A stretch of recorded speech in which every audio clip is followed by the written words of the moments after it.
Well, hello everybody. It's about 4 o'clock here in Arizona, 7 o'clock on the Eastern Seaboard. Doing a special live stream event today with a friend of mine by the name of Lacy Estelle. And Lacy is she's a mom blogger, for lack of a better term. And what she does specifically is she's had a unique experience. And she's joining right now. Here we go. Well, I'm sorry. Lacy. I was just introducing you. Oh, well, thanks. Again, everybody, this is Lacy Estelle. Hi.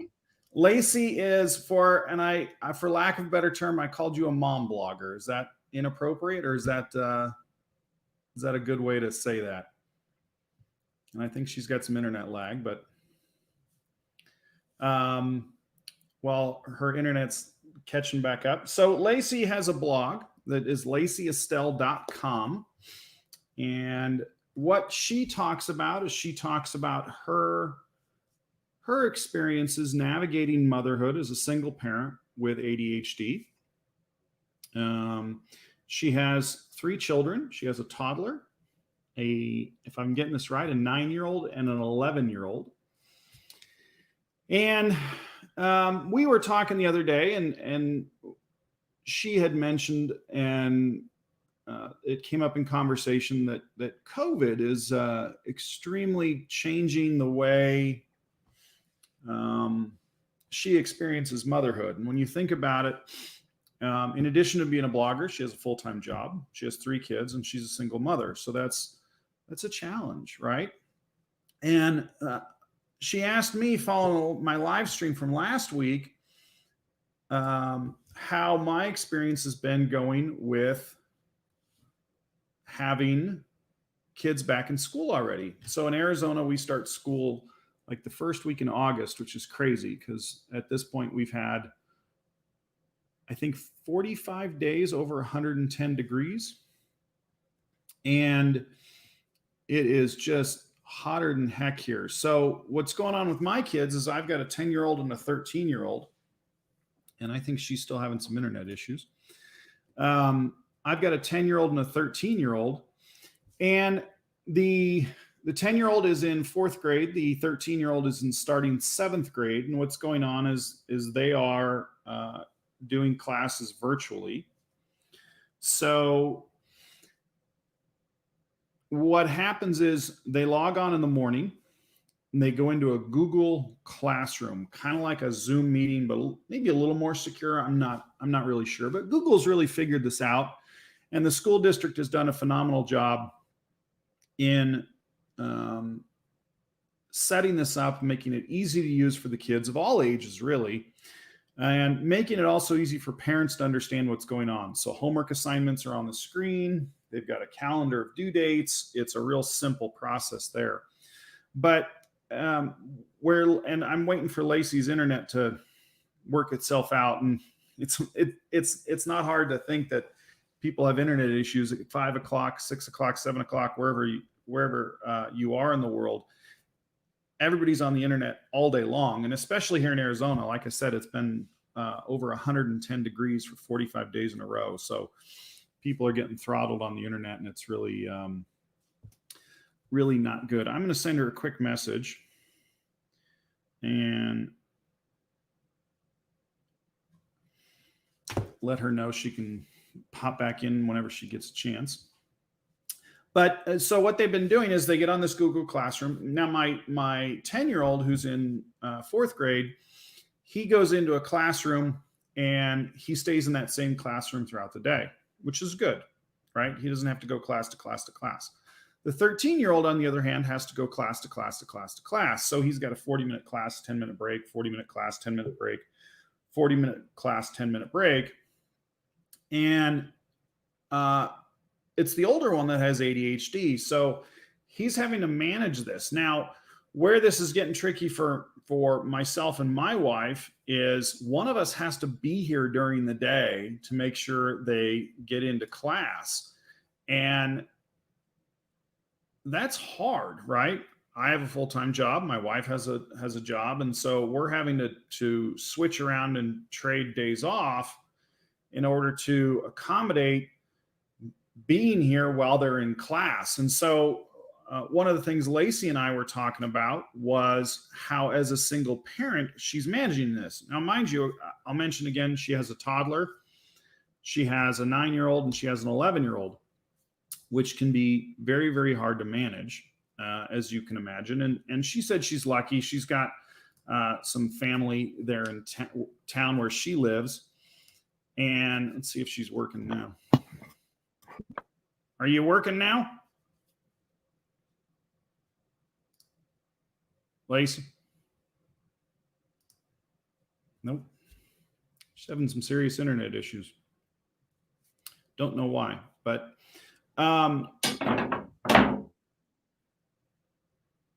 maybe.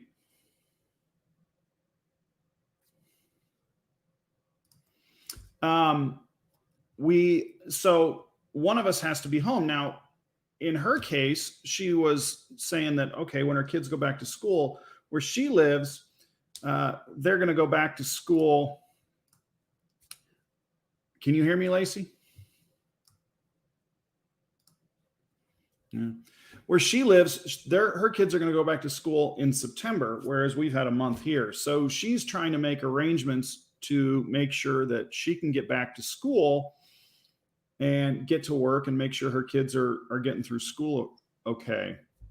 So I can hear you now. You can hear me. We just can't. So sorry. It's okay.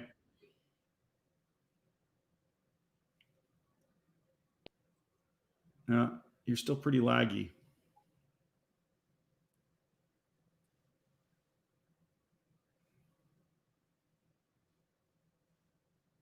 Nope. You're frozen again. So anyway, that's what and that's kind of what she's having to deal with as a single parent, and it's difficult. Now, on top of all this, one of the things that makes Lacy kind of unique is she herself, as a single parent, has ADHD. So not only does she have to manage her kid who has ADHD, but she also has to manage her own ADHD as well. Are you there? Can you? It's super, super laggy. I'm here. I'm just like so embarrassed that I can't seem to figure out. Yeah. And one second. So that's what's going on in her life. And so the internet is it's always a challenge. That seems to be better. Nope. Is that better? Because I had to go ahead and switch to my phone. Yeah, gonna have to.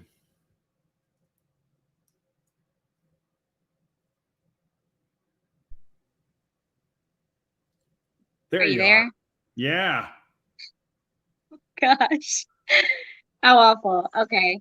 So sorry. So sorry. We've been having some connectivity issues lately here at my house, but I guess I kind of forgot because I hadn't had such an issue before.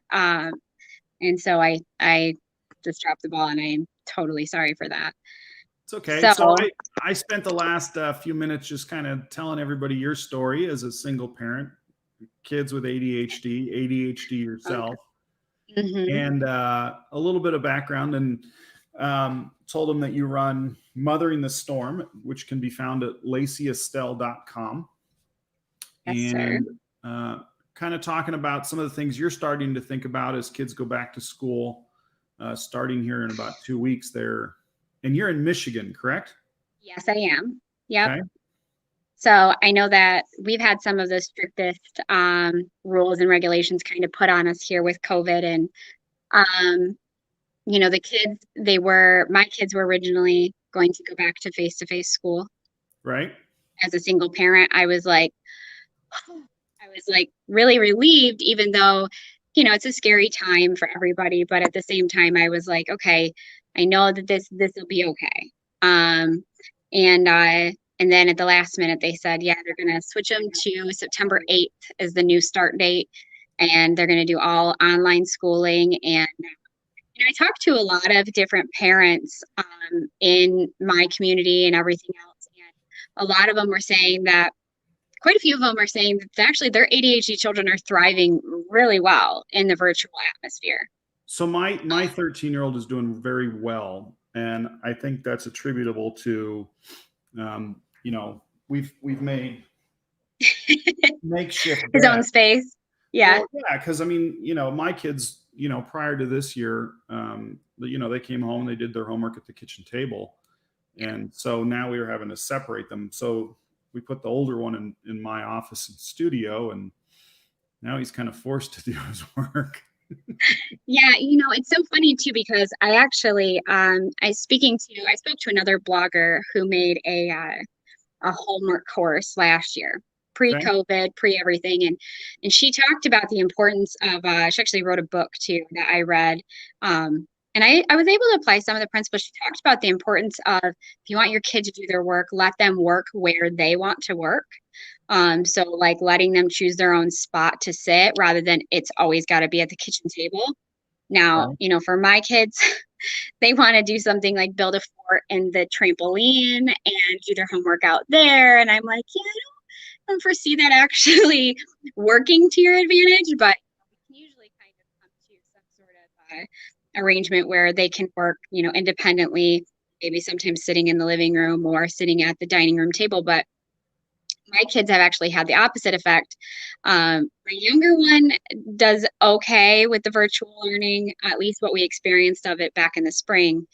But my older one, and I think I was talking to you about this earlier, where he loves to play Prodigy and wants to play the math game, but doesn't want to sit to do the English assignment and wants to kind of pick and choose what he's allowed to do. So, I still am waiting to hear from the school as far as exactly how they're going to structure everything. If it's going to be, a lot of the schools around here are requiring like a 9 to 2 o'clock, basically like clocked in and on the computer. And I don't know if that's how my kids are going to do it. If it is, we're going to be kind of battling a mountain. So, because I work, I'm still a full-time working parent. I do have everything online and I do a lot of my online stuff, but that's just something that I'm passionate about and care about. It doesn't pay the bills yet. So. Right. So that's, and that is a consideration, because one of the things that we had the opportunity to do was kind of talk to the principal a little bit, and that they have to be online between 9 and 2 was really for the school district my kids were in, was really a mandate. It seemed to be from the state that they wanted butts in seats, so to speak, in order for the state to compensate the school district for that student for that day. And part of that was that they had to be on camera. So we've had a couple issues with my 13-year-old. They're doing like virtual PE. I don't know how they do it, but he's 13. It's a little awkward, right? And he doesn't want to be on camera while doing PE. So he turns his camera off. And so he's getting a little bit of trouble for that. But they are very stringent on the 9 to 2. Now, the other option that we had was, rather than a virtual classroom, we could have enrolled our kids in more of a homeschooling, internet-based homeschooling course managed by the school district, but really self-paced. I mean, obviously they had to do certain tests by certain dates. And we opted out of that because my oldest specifically, and my youngest too, are both in some gifted programs that if they didn't attend starting on day one, they would lose that spot. And we didn't, so if they go back to school, say October, November, or whenever that might occur, we didn't want him to lose the spot that he worked so hard to get to. Yeah, I can see something like that that'd be an issue. And in my situation, I don't have kids so much that are advanced. I definitely have a child who before he left the school, he had an IEP, and actually his special education teacher had called me. I feel like she was about to cry because she was so upset as to what was happening and how worried she was that it would like just set him back so far, which I understand the whole have to be on camera thing. And I did know that, the school does have to have some sort of way to tell, by like absence. They have to be able to say, this student was present and here actively participating.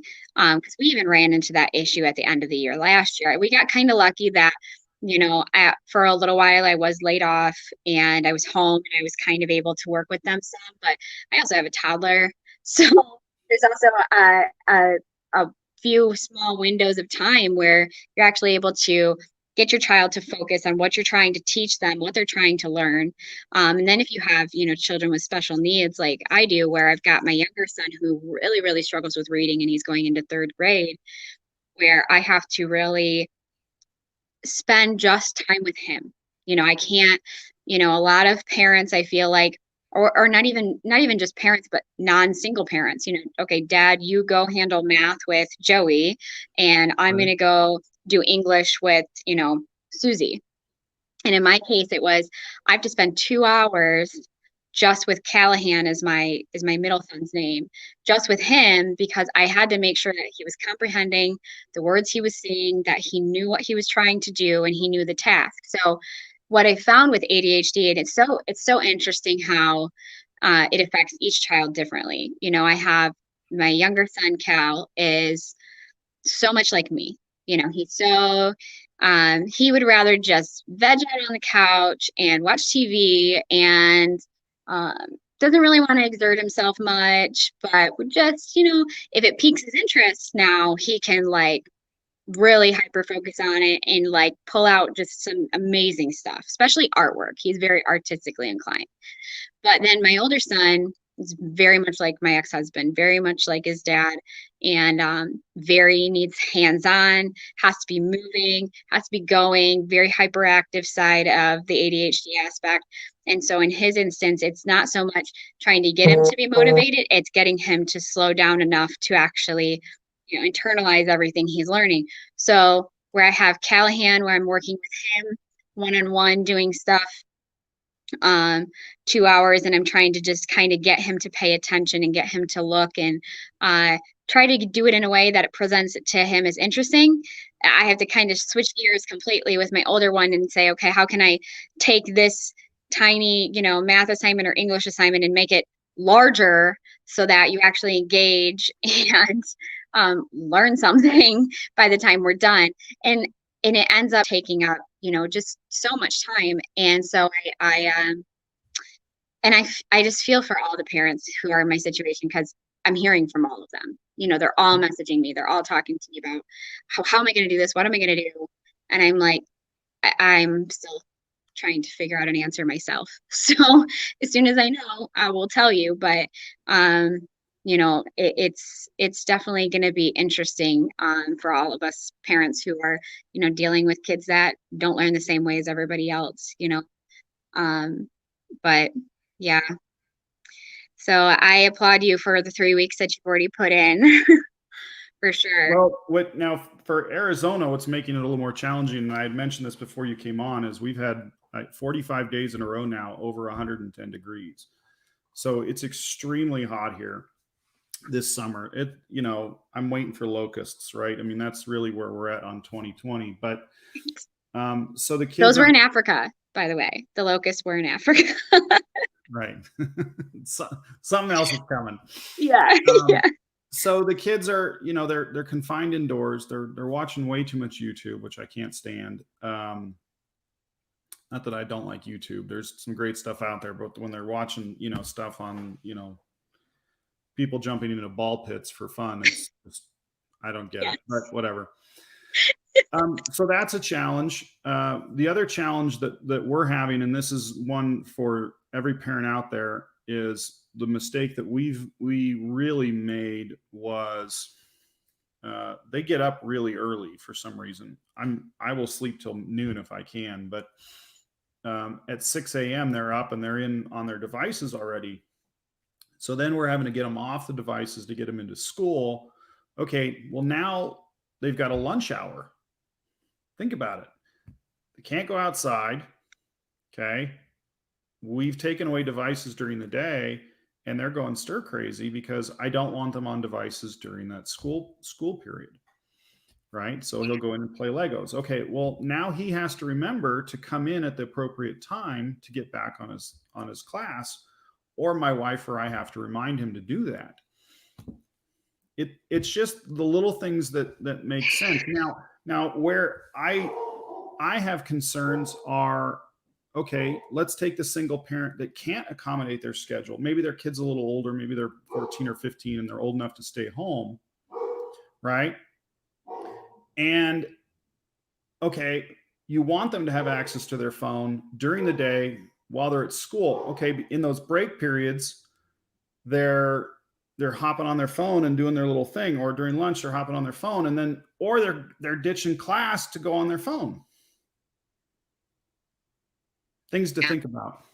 Yeah, it's definitely and I think that, I run into the same issue. My kids have been, I actually just sent an email the other day and told, most of my audience, I said, I've been a lazy parent.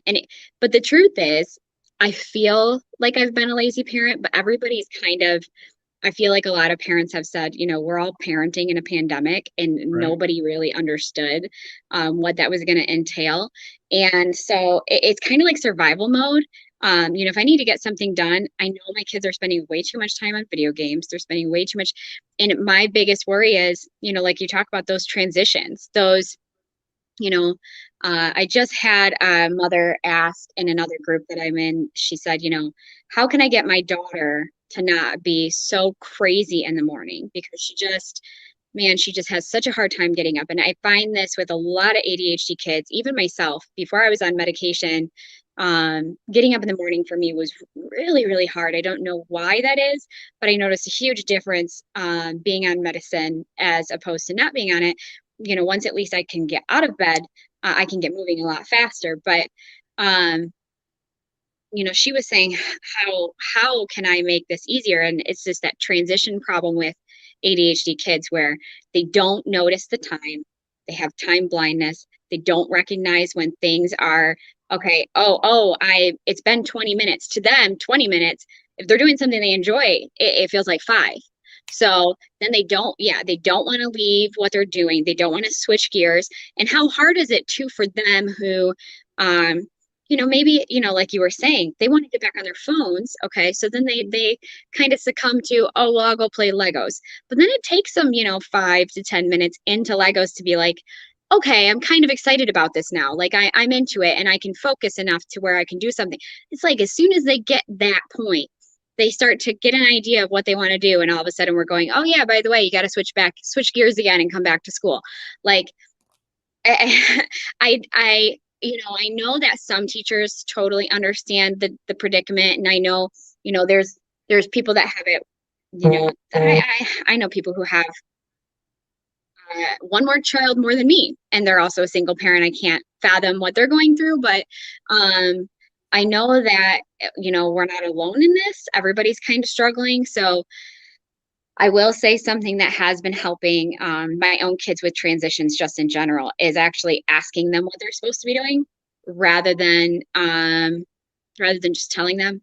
And that kind of goes towards me, instead of me being the timer and saying, okay, hey, you need to go back to doing this. I can just prompt them in a way so that they actually have to do the mind thought process for a second and go, I need to look at the time and I need to see if it's time for me to continue doing this. Of course, they still don't want to transition to whatever it is that they have to do next, but it does help them to kind of try to keep themselves accountable. This summer we've had the kids in my neighborhood play together a lot. And this summer we've had, my older one, he's getting older, he's going into middle school. So it's been, hey, you have a curfew, you have a check-in time. He gets consequences if he's late, but he always has a story. Oh, well, I got busy and I didn't look at my phone. And I'm like, hey, but who's responsible for that? And when it always comes back to, for us, it's always who's in control of and he always has, I'm in control of me. And something I reiterate to him, because, with ADHD, they're going to be impulsive. They're especially going to be impulsive teenagers. They're going to be quick decision makers, which can be great things, especially if you are an entrepreneur. You have a little bit of you're a little impulsive, so you will jump over a risk that other people will say, oh, I don't want to do that. But in your teen years, man, those are the things that I'm like, those keep me up at night. I don't want to think about that. So instead, I have to make sure that I'm constantly giving him, putting tools in his tool belt so that he can remember that he's really the one that's responsible ultimately. You losing track of time, yeah, I get it. But when you lose track of time every single time, we're gonna have some issues. So I don't think the concept of time does not occur to my 13-year-old at all. It doesn't exist. And they say timers, even timers, they don't even really help that much. It really just comes down to using the tools you have to help, to help make it better. But I will say I got to a point, I've gotten it down for myself.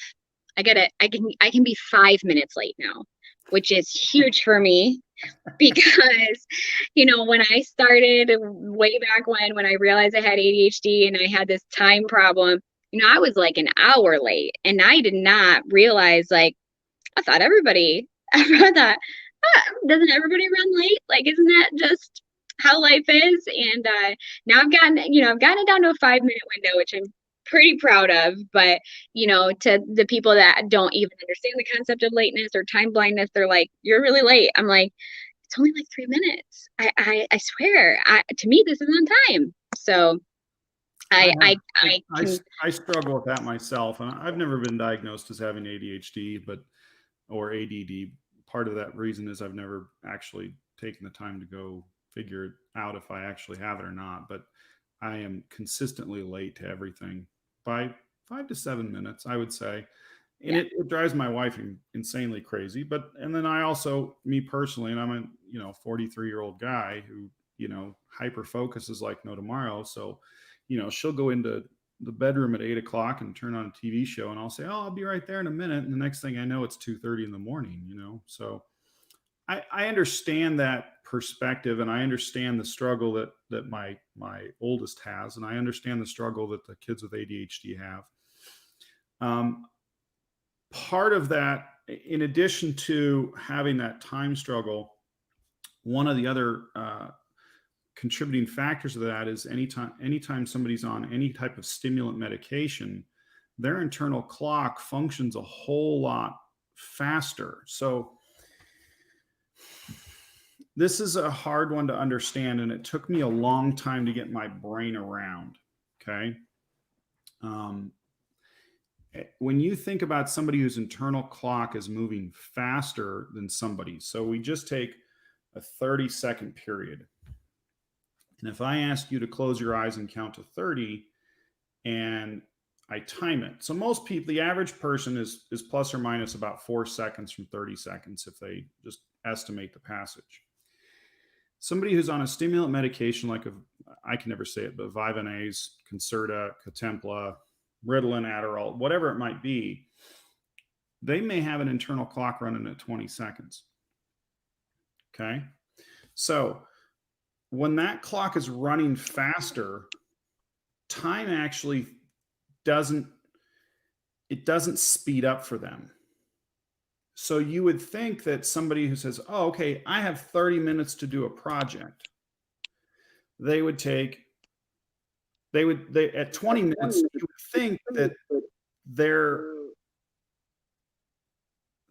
done in their mind. Like, okay, I've been 30 minutes. That's not the case. It's actually the opposite side of it. What's 40 minutes to them is 30. Wow. So it's like so I'm trying to think of how that would kind of play out where, if you have if it's 40 minutes to them and it feels like it's 30, but they're not necessarily going to work faster, it's just going to be So a matter of.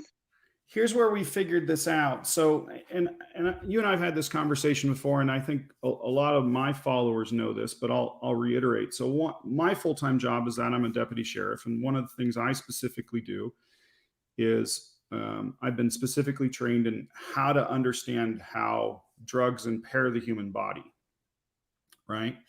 So when we talk about the drugs that impair the human body, every drug impairs the human body. It throws you off your homeostasis. But specifically, drugs like stimulant medications and cannabis cause time to accelerate.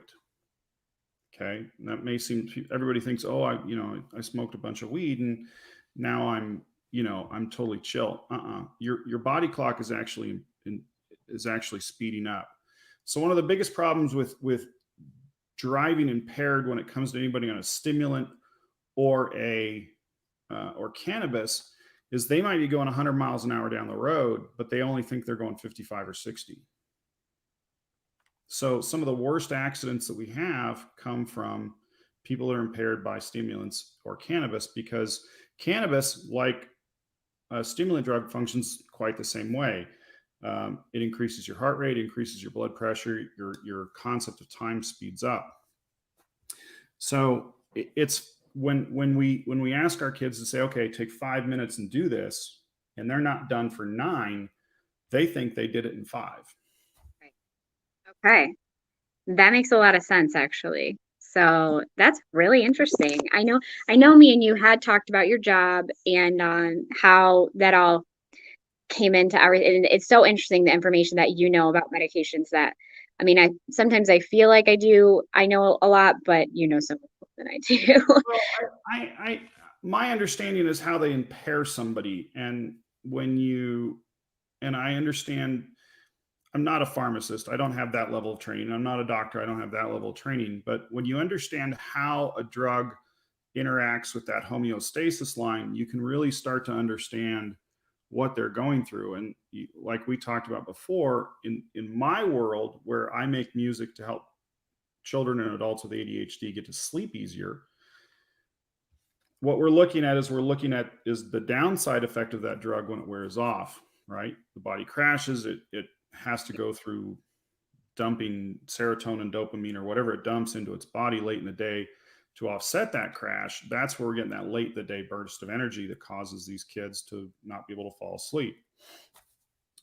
So using things like music to help reset the mind and overload the OODA loop so it's unable to concentrate on anything but the music, which is what my stuff does, is very, very effective. But don't play my music while they're trying to study. It doesn't work. Yeah, well, I will say, I started to listen to the new track, I think, that you put out, the Hey Jude. So Loved that was it. a little different, but yeah. Yes, that one is different. That one is not towards sleep. But I will say, even for my son, and I've had a lot of parents give me feedback because, I recommend ADHD Lullaby on my site and I talk about it a lot. I get a lot of parents that ask me, my kid can't fall asleep.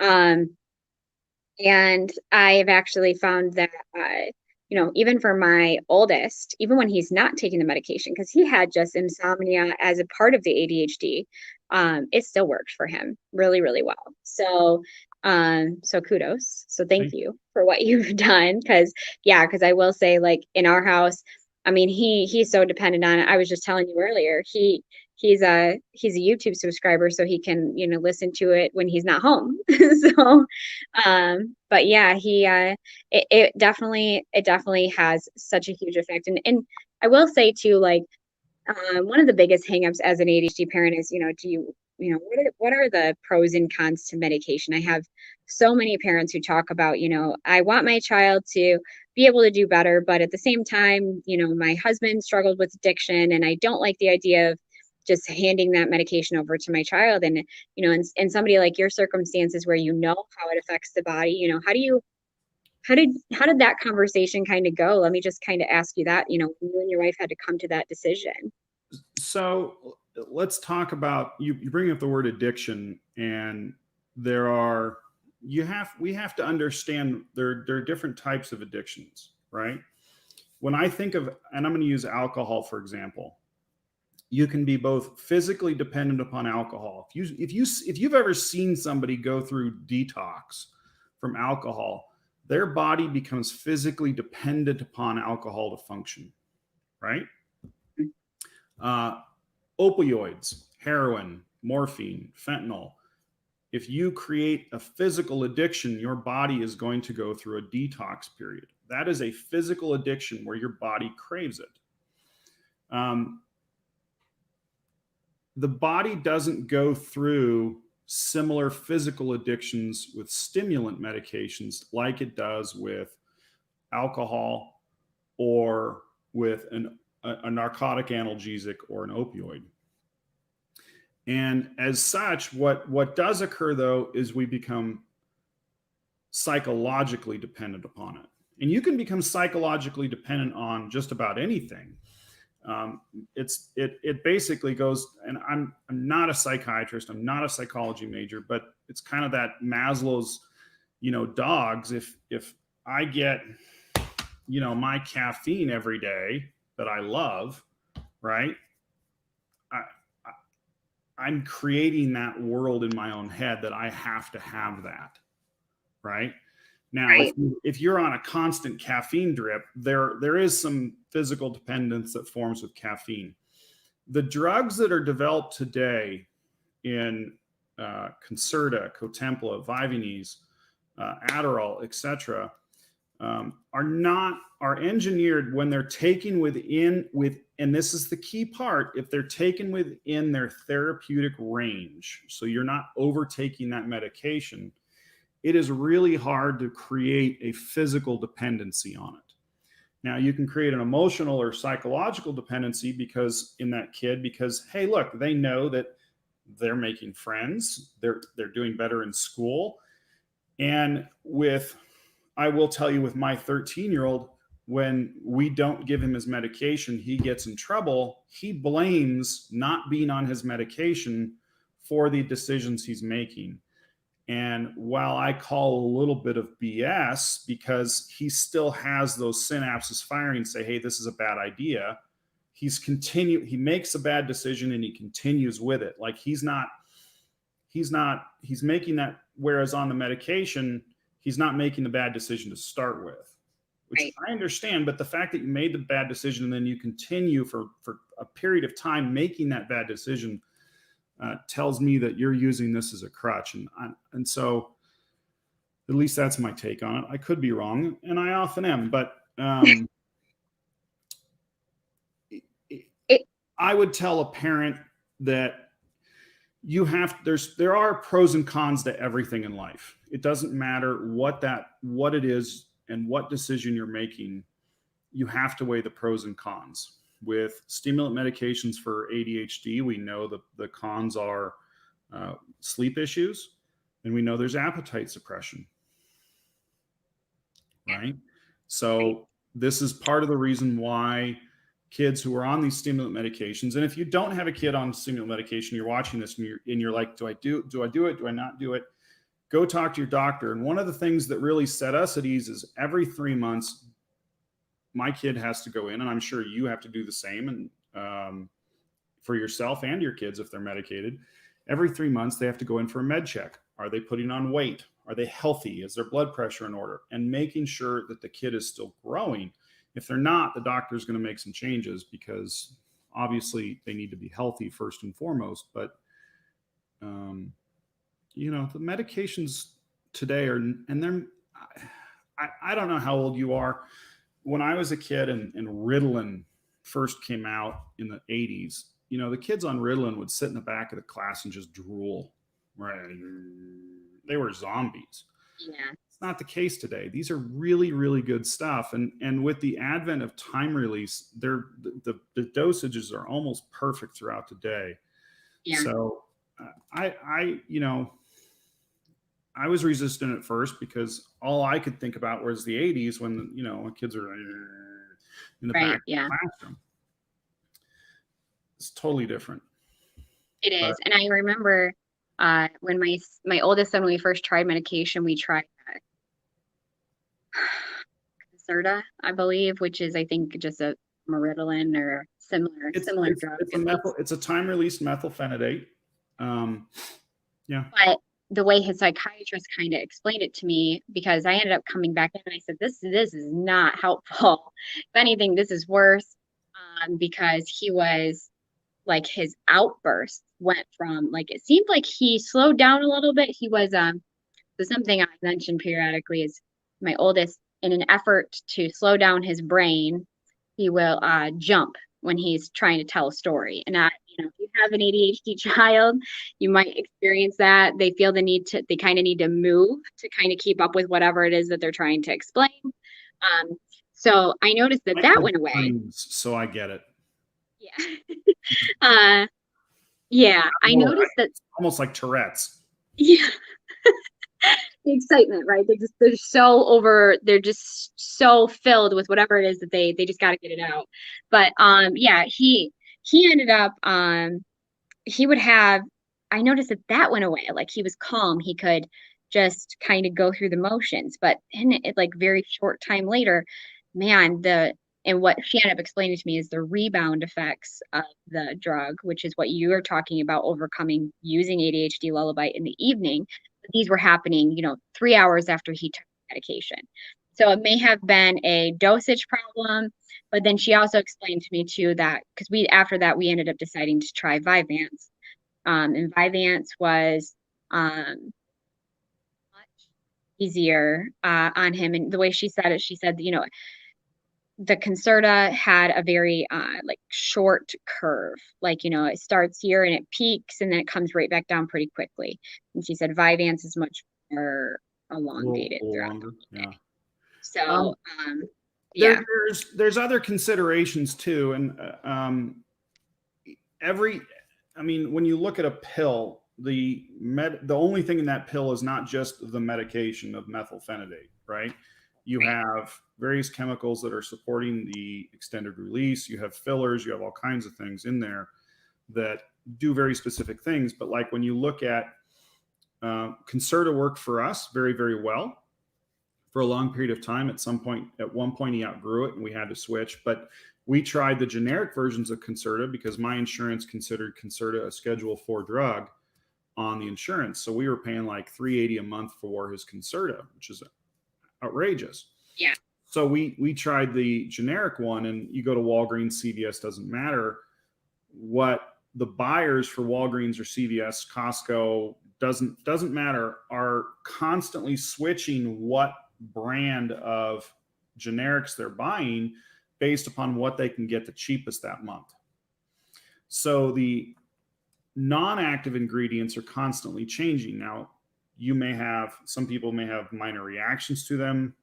It changes the efficacy a little bit. There's all kinds of factors in there that seem to work. And ultimately, he outgrew Concerta. We went to a brand new medication called Cotempla, which is a oral dissolvable tablet. Seems to work really, really well. And we went to that over Vyvanse because he has this hang up about swallowing pills. I mean, you know, it was a 15-minute chore to get him to take Concerta. So this has been very good for us. But yes, that is the other thing I would tell any parent that's going to go down the road of medication is you're going to play a game for a little bit in finding the right dosage and finding the medication that works best for your kid. What may work for your kid may not work for my kid. What works for that kid may not work for that kid. It's a little bit of a game, and I wish it weren't, but it usually finds its way to work out a little bit, and it takes a little bit of patience. Yeah, it does. And I remember worrying, when he was first having those rebound symptoms that I was like, oh my gosh, I did the wrong thing by putting him on medication and I don't know what I was thinking. But the more research I did, back when I was first really digging into the ADHD side of things, everything pointed to medication being an excellent treatment option. Obviously, a lot of families end up deciding, I don't want my child to be on medication. And even my oldest, we've discussed he's still very young, but a lot of my family members ended up in the military. And so we've discussed it if it's something that he may ever want to do. If he ever wants to do it, he has to go off medication. So, it's definitely the other thing that I try to remind a lot of parents too is it doesn't have to be the permanent solution. Your child may decide as they No. get older that they would like to try something else. In my instance, I'd never been on medication. I'd done therapy and therapy and therapy for years myself before finally somebody said, maybe it's ADHD. And I can remember the day that I finally called my doctor because it was the day after I cried because I lost my keys for the third time in one day. And which seems so silly, right? Like it's ridiculous, but that's how it was for me. And so, I went to a it was I don't lose keys, but I will check to see if the garage door is shut 2 or 3 times. yeah, and see what ended up happening too was when I actually did the full psych evaluation and everything, and they did all the testing with me, they said you've developed anxiety to try to cope with the ADHD.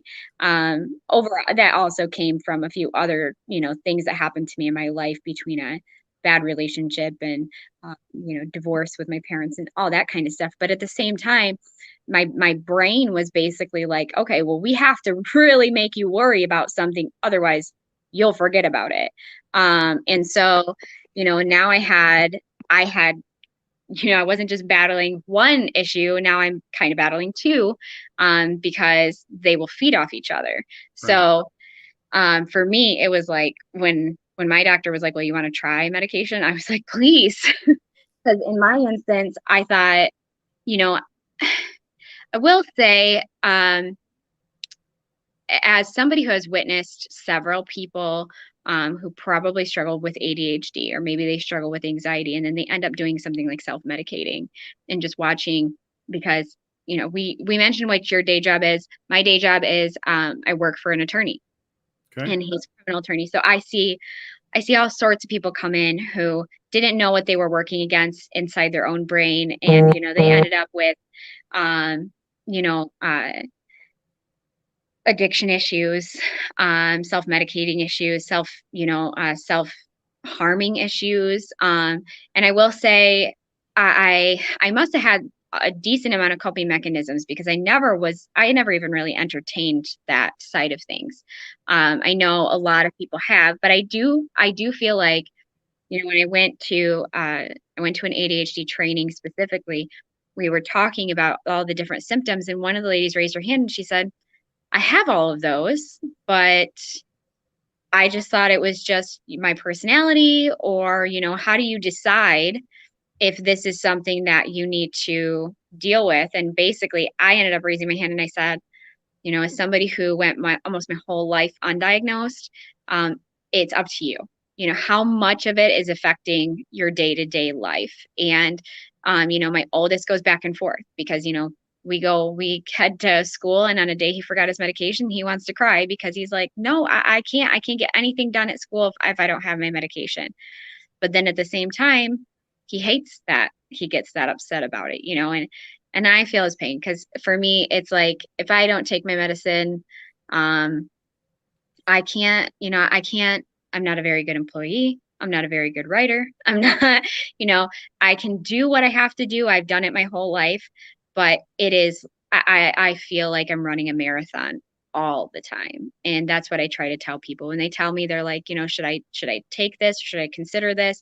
I'm like, listen, where are you at in how you're feeling about how you're coping with it right now? Are you crying over losing your keys for the third time? I mean, because I was. So, when I got to that point, I was like, something's got to give. But people get mad at you because it causes you to be late. You know, so I get it. So, I didn't realize you worked for a law firm. You know, typically when I think of a law firm, they're like a 9 to 5 kind of operation, right? Yeah. How is, what are your plans in September when kids are going back in school to work and make sure kids are doing homework, schoolwork when they're supposed to be? I think you mentioned you have some family there close by, but I mean, I do. I have some family, and I actually just proposed the idea to my boss today to cut my hours, which not something I want to do. will he He let you do like understands. work from home? So that would almost be a possibility um, if I didn't have a toddler. Because I think for him, his biggest concern is, because you know, my main job is, I'm answering phones and I'm talking to clients and I'm arranging schedules. I'm also doing some paperwork, but that, I can type while there's a toddler in the room. It's very hard to take a phone call. When I have a toddler screaming and throwing toys at me. So me and him discussed possibly cutting my hours to kind of trim them back just so that I could use some of the hours that I have, because I do have a babysitter for the toddler, but I feel like I'd have a hard time wanting to work from home, have him at the babysitter's, all that kind of thing. So we Yeah. discussed that idea. If not, it will end up being something where I have to, gonna have to get together with like my mother, my father, who work a little bit less than me. At least their hours are a little bit opposite mine. Um, and see if we can work something out where they can help hold my kids accountable. Um, as much as I wish that um, I had more family, or my kids had more family that were more readily available, because like even their father, he works the same hours as I do. So, and he works, for me, I can take a phone call to talk them through homework. If I even have to do, like, I've had situations when they've been with my parents while I'm working, and they've had to call me on Google Duo to show me what they're struggling with. I can do that. He can't even do that because he works in like a manufacturing type facility. So there's no taking a phone call when you're screaming over machines. So it's gonna be it's gonna be an adventure. It's the best way for me to look at it. It is. I'm curious to see how um, I'm curious to see how the economy does as we all go back to school and we try to manage this as well. So this will be interesting. It's Um, gonna be, and I'm really, I don't know what the laws are where you are, but like in my situation, my kid, um, Callahan, is going into third grade. Now he right. does have an IEP, so he's exempt from this rule. But if he didn't have that IEP, third grade, there's a third grade reading law in our state where if they do not have at least are at third grade reading level by the end of the year, they have to be held back. Which I just like kind of just is very frustrating. Yeah. But so I mean, because he has an IEP, he's exempt from that rule. But at the same time, I'm thinking, how many kids, because my oldest, I didn't recognize how much he was struggling until third grade. So how many kids are gonna, how are we gonna justify holding back these kids that don't get to third grade reading level when, they've had to do the last 9 months of schooling all virtually and had to rely on their parents' understanding of their homework and all those types of things to make sure that their education is being satisfied. It's going to be very interesting to see all of the long-term repercussions. And, I'm sure there will be long-term advantages, but long-term repercussions from everything that's going on right now with schooling and education and everything else. Right. Yeah, it's tough. I don't know. It's a tough one. We'll see. We'll see how the economy reacts. I know the schools are everybody here in Arizona is very anxious for kids to go back to school. It's going to be interesting, and I commend your parents for helping out. Thanks. I'll let them know you said so. What's that? I said I'll let them know you said so. Yeah, please do. It'll mean a lot coming from me, right? Yeah. I have parents about a mile down the street, and I have another set of my in-laws are about 30 minutes away. But my situation, I'm having to use sick time to watch my kids during this period, and so my fear is when I run out of sick time, what do I do? It's gonna do. I know, and I've heard of some really great ideas from other parents, but they're mostly stay-at-home parents. But they have really come up with some good ideas. My one friend of mine said that what her and I think a group of 4 or 5 other parents are doing is they're trading days.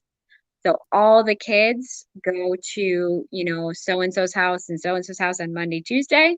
Those parents oversee schooling. And then all the kids. Will their internet handle that much of a load? I don't know, but they're going to find out. And I will say, they're at least, I kind of thought, I'm like, man, that's really smart. My mom even suggested, she's like, you should just take a day off and you take on one of those days. And that way you're only taking one day off a week. And, but I thought I could try it. I'm not to say that I'm not opposed to it, because at this point for me, it's just really like, I got to make sure that my kids aren't falling back even further behind. My biggest worry is when we come out of all of this and they reevaluate Callahan for his IEP and he's regressed. And I really hope that has not happened, but I'm sure he won't be the only one. And I'm sure there'll be lots of other kids that are falling through the cracks right now. And it's, do they love being home with me? Yeah, they do. They love being home. My kids are sick of me. Mine tell me that they want more time. We want more time with you. When are you going to quit your job? I'm like, well, not anytime soon. So, but yeah, it's I don't know. We'll see what happens, right? We will.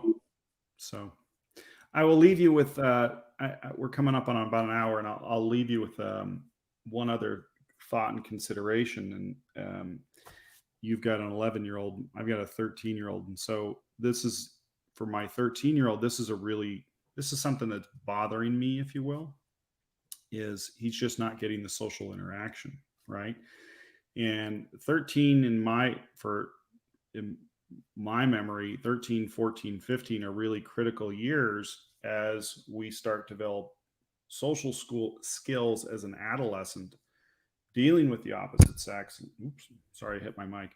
Learning about the opposite sex and kind of figuring out how that all kind of fits together in a school environment. And, you start to go on little dates and things like that. And, you go to the ice skating rink or hang out with friends and that kind of thing. And that's not happening. And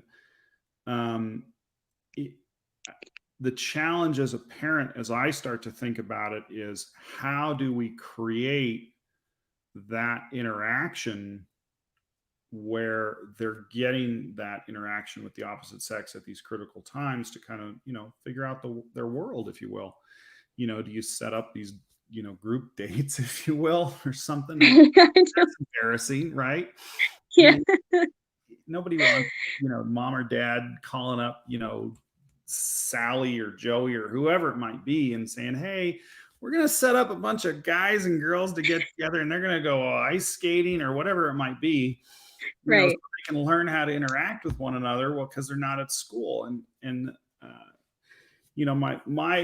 my absolute, one of my biggest fears is they go an entire year without really interacting with kids. And all of a sudden he goes to school. He's, in a year he'll be 14 and he's missed that.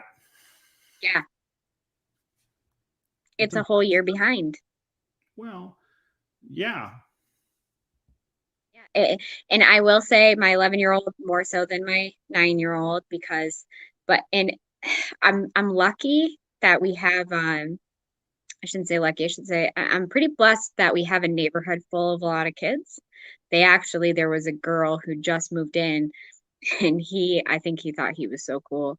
He got like all the neighborhood kids together, and they all walked to her house to meet her, which is cool. But at the same time, I am noticing like a lot of these kids, they're a few different ages. So, you know, they range from 9 all the way up to like the oldest one I think that comes around is like 13 and 14. Obviously, the 12 and 13 and 14-year-olds priorities are going to be different than the 9, 10-year-olds priorities. So, Come in. but yeah, you just have this whole there, and these are just the things that we are recognizing that these kids are missing out, you know. I'm so worried about the things that we're not going to notice. Yeah, I agree. So anyway, let's do this again in a couple of weeks, and maybe after you go back to school with your kids, I'm curious to see, you know, what changes in your life and what changes in your kids' life, and what suggestions you have for other parents, especially single parents who are out there kind of dealing with and learning to adapt to their situations. So this has been good. Absolutely. This will be up on replay on Facebook and YouTube. I'll link your site to both so that your fans and followers can watch as well.